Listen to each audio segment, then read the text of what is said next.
जय श्री राधे कृष्णा। आपके अपने YouTube चैनल पर आपका स्वागत है। आज सोमवार है जो कि विशेष रूप से भगवान शिव को समर्पित है। आज के दिन हम 16 सोमवार व्रत कथा का श्रवण करेंगे। 16 सोमवार के व्रत में इस कथा को पढ़ने से भगवान शिव पूरी करेंगे आपकी हर मनोकामना। 16 सोमवार का धार्मिक महत्व बहुत खास माना गया है और यह शिव तत्व की प्राप्ति के लिए उत्तम है और प्रभावशाली है। इस अवसर पर यदि आप सच्ची श्रद्धा से भगवान शिव की पूजा करें और व्रत रखें तो शिव जी आपकी हर मनोकामना पूरी करके आपके जीवन से हर प्रकार के तनाव और कष्ट को दूर करते हैं। व्रत रखने के साथ ही 16 सोमवार की कथा का पाठ भी करना जरूरी होता है। इस कथा को पढ़ने के बाद ही आपको व्रत का संपूर्ण फल मिलता है। आइए जानते हैं 16 सोमवार की व्रत कथा। 16 सोमवार के व्रत में कथा का पाठ करने का महत्व शिव पुराण में बहुत खास माना गया है। मान्यता है कि जो लोग 16 सोमवार का व्रत करते हैं उसकी विधि विधान से पूजा करने के बाद व्रत कथा का पाठ जरूर करना चाहिए। भगवान शिव का सबसे पहले दूध, दही, घी, शहद और गंगा जल से अभिषेक किया जाता है और फिर विधि विधान से पूजा करने के बाद 16 सोमवार के व्रत की कथा का पाठ करने से आपका व्रत संपूर्ण माना जाता है और पूजा का शुभ फल प्राप्त होता है। तो आइए सुनते हैं 16 सोमवार व्रत कथा। मृत्यु लोक में भ्रमण करने की इच्छा करके एक समय श्री भूतनाथ भगवान भोलेनाथ माता पार्वती के साथ मृत्यु लोक में पधारे। भ्रमण करते करते दोनों विदर्भ देशांतर्गत अमरावती नाम की अति रमणीक नगरी में पहुँचे। अमरावती नगर स्वर्ग के सदृश सभी प्रकार के सुखों से परिपूर्ण थी। उसमें वहाँ के महाराज द्वारा बनवाया हुआ अति रमणीक शिव जी का मंदिर भी था। भगवान शंकर भगवती पार्वती के साथ इस मंदिर में निवास करने लगे। एक समय माता पार्वती जी भगवान भोलेनाथ को प्रसन्न देखकर बोली, हे महाराज, आज तो हम दोनों चौसर खेलेंगे। शिव जी ने प्राण प्रिया की बात को मान लिया और चौसर खेलने लगे। उसी समय मंदिर का पुजारी ब्राह्मण मंदिर में पूजा करने आया। माता पार्वती ने पुजारी से प्रश्न किया, पुजारी जी बताओ कि इस बाजी में हम दोनों में से किसकी जीत होगी। ब्राह्मण बिना विचारे जल्दी से बोल उठा कि महादेव जी की जीत होगी। थोड़ी देर में बाजी समाप्त हो गई और पार्वती जी की जीत हुई।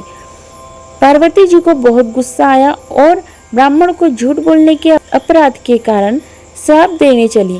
भोलेनाथ ने पार्वती जी को बहुत समझाया लेकिन उन्होंने ब्राह्मण को कोढ़ी होने का श्राप दे दिया।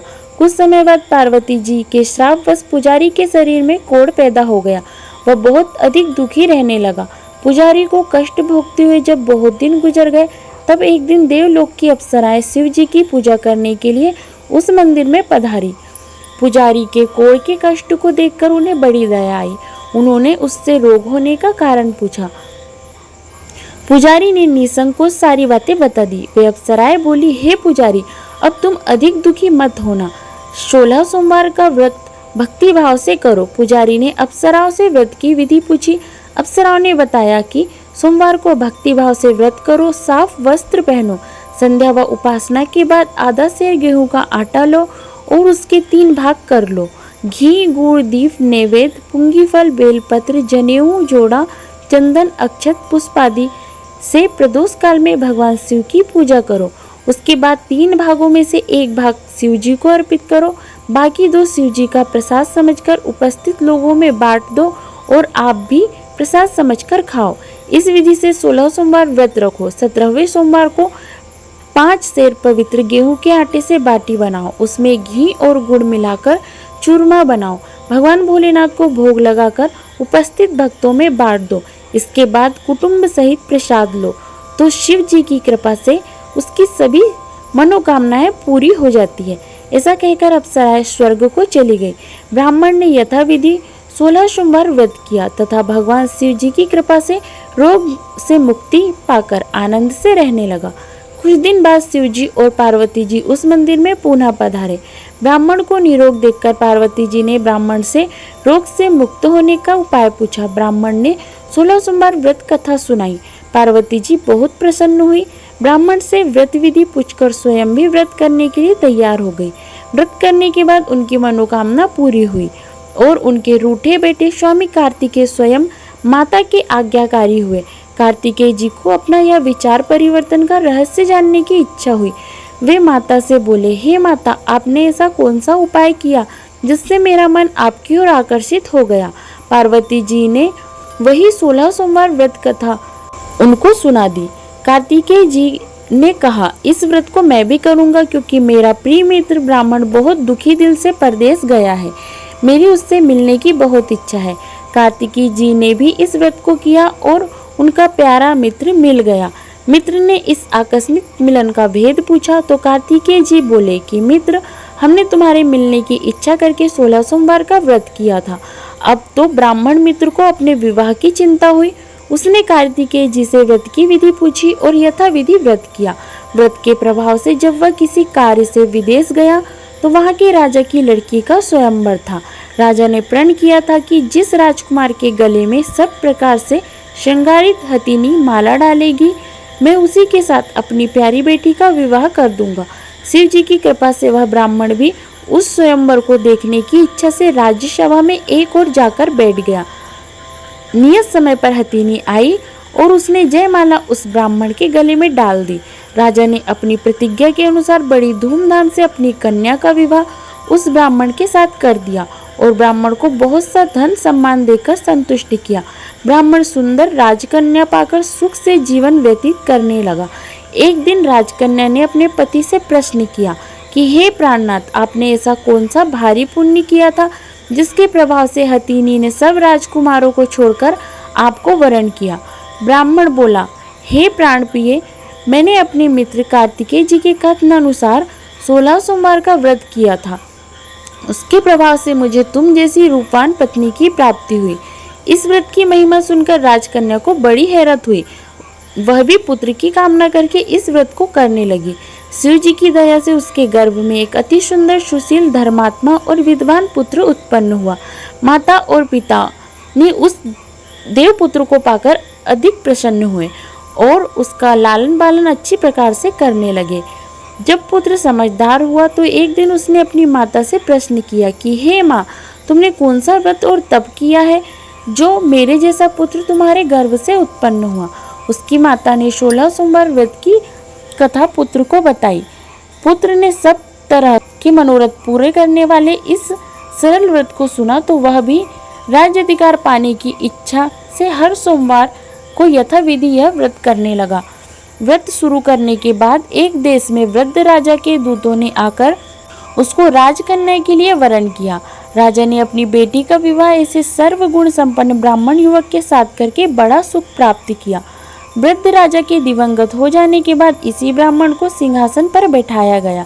क्योंकि दिवंगत राजा का कोई पुत्र नहीं था, राज्य का उत्तराधिकारी होकर भी यह ब्राह्मण पुत्र 16 सोमवार व्रत करता रहा।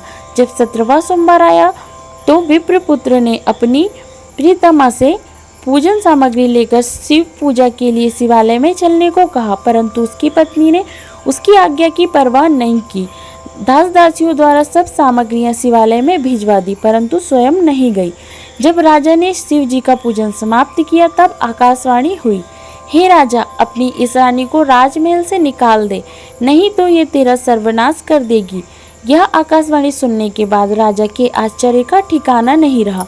उसने मंत्रणा गृह में आकर अपने सभासदों को बुलवाकर कहा, मंत्रियों, मुझे आज शिव जी की आकाशवाणी हुई है कि राजा, तू अपनी इस रानी को राज्य से निकाल दे, नहीं तो यह तेरा सर्वनाश कर देगी। राज्य के मंत्री और सभासद आदि सब विस्मय और दुख में डूब गए, क्योंकि जिस कन्या के कारण उसे राज्य मिला था राजा उसी को निकालने की बात कह रहा था। यह कैसे हो सकता था? पर राजा ने मंत्रियों की परवाह नहीं की। उसने अपनी पत्नी को राजमहल से निकाल दिया। रानी दुखी हृदय से भाग्य को कोसती हुई राज्य से बाहर चली गई। बिना पद त्राण, फटे हुए वस्त्र पहने, भूख से दुखी हृदय से भाग्य को कोसती हुई चली जा रही थी कि उसे अचानक एक करुण बुढ़िया से भेंट हुई जो सूत काटकर बेचने जाती थी। रानी की करुण दशा देखकर वह बोली, चल तू मेरा सूत बिकवा दे, मैं बूढ़ी हूँ, भाव करना नहीं जानती। यह बात सुन रानी ने बुढ़िया के सिर पर सूत की गठरी उतारकर अपने सिर पर रख ली। थोड़ी देर बाद आंधी आ गई और बुढ़िया का सूत पोटली सहित उड़ गया। बेचारी बुढ़िया पछताती रह गई। उसने रानी को अपने से दूर रहने को कहा। इसके बाद रानी एक तेली के घर गई तो शिव जी के प्रकोप के कारण तेली के सभी मटके उसी क्षण चटक गए। तेली ने भी रानी को अपने घर से निकाल दिया। बहुत से दुख उठाती रानी एक नदी के किनारे गई तो नदी का सारा जल सूख गया। उसके पश्चात रानी एक जंगल में गई। वहां सरोवर में पानी पीने गई तो उसके हाथ का स्पर्श होते ही सरोवर का नील कमल के समान जल असंख्य कीड़ामय होकर गंदा हो गया। रानी ने भाग्य पर दोषारोपण करते हुए उसी जल को पीकर पेड़ की शीतल छाया में विश्राम करना चाहा, परंतु वह जिस पेड़ के नीचे विश्राम करती उस पेड़ के पत्ते तुरंत टूटकर गिर जाते। वन सरोवर जलाशय की ऐसी दशा देख गौ चराते ग्वालों ने अपने गोसाई जी से, जो उस जंगल में स्थित मंदिर में पुजारी थे, उनको यह बात बताई। गोसाई जी के आदेश अनुसार ग्वाले रानी को पकड़कर गोसाई जी के पास लाए।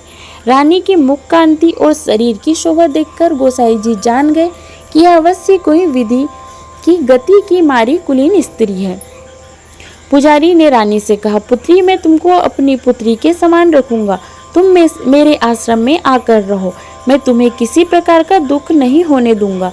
गोसाई जी के वचन सुनकर रानी को धीरज हुआ। वह आश्रम में रहने लगी। रानी जो भोजन बनाती उसमें कीड़े पड़ जाते, जल भरकर लाती उसमें भी कीड़े पड़ जाते। रानी की यह दशा देखकर गोसाई जी भी बड़े दुखी हुए और रानी से बोले, हे पुत्री, तुम्हारे ऊपर कौन से देवता का प्रकोप है जिससे तुम्हारी ऐसी हालत हुई है? पुजारी जी की बात सुनकर रानी ने शिवजी महाराज के पूजन का बहिष्कार की बात बताई तो पुजारी जी शिवजी महाराज के अनेक प्रकार से स्तुति करते हुए रानी से बोले कि पुत्री, सब मनोरथ को पूरे करने वाले 16 सोमवार का व्रत करो, उसके प्रभाव से इस कष्ट से मुक्त हो सकोगी। गोसाई जी की बात मानकर रानी ने 16 सोमवार का व्रत किया। 17वां सोमवार को विधि विधान सहित पूजन किया। उस पूजा के प्रभाव से राजा के हृदय में विचार आया कि रानी को गए बहुत समय व्यतीत हो गया है, न जाने कहाँ कहाँ भटकती होगी, उसे ढूंढना चाहिए। यह सोचकर रानी को तलाश करने के लिए राजा ने चारों दिशाओं में दूत भेजे। वे दूत रानी को तलाश करते हुए गोसाई जी के आश्रम में पहुंचे। वहां रानी को पाकर उनसे रानी को अपने साथ ले जाने का आग्रह करने लगे, परंतु गोसाई जी ने मना कर दिया। दूत चुपचाप वापस लौट आए और राजा को रानी का पता बतलाया। रानी का पता पाकर राजा गोसाई जी के आश्रम में गए और उनसे कहा, महाराज, जो देवी आपके आश्रम में रहती है वह मेरी पत्नी है। शिवजी के प्रकोप के कारण मैंने उसको त्याग दिया था। अब मैं भोलेनाथ की कृपा से उसे लेने आया हूँ। कृपया मुझे अपनी पत्नी को साथ ले जाने की आज्ञा दे। यह सुनकर गोसाई जी बड़े प्रसन्न हुए। उन्होंने रानी को राजा के साथ जाने की अनुमति दे दी। राजा बड़ी प्रसन्नता से रानी को महल में लेकर आया। सारे राज्य में उत्सव मनाया गया। चारों तरफ प्रसन्नता की लहर दौड़ गई। सारी प्रजा ने अपनी रानी की आने की खुशियां मनाई। राजा और रानी फिर से नियम पूर्वक 16 सोमवार का व्रत का पालन करते हुए बहुत समय तक आनंद पूर्वक भूलोक पर निवास करते रहे। अंत समय में दोनों को मोक्ष की प्राप्ति हुई। इस प्रकार जो मनुष्य 16 सोमवार के व्रत को श्रद्धा पूर्वक करता है उसकी सभी मनोकामनाएं भगवान शिव जी की कृपा से पूर्ण होती है और उसे मोक्ष की प्राप्ति होती है। ओम नमः शिवाय। हर हर महादेव। आशा करती हूँ आपको वीडियो पसंद आया होगा। वीडियो पसंद आया हो तो लाइक कीजिएगा, शेयर कीजिएगा और चैनल पर पहली बार आए हैं तो चैनल को सब्सक्राइब कीजिएगा।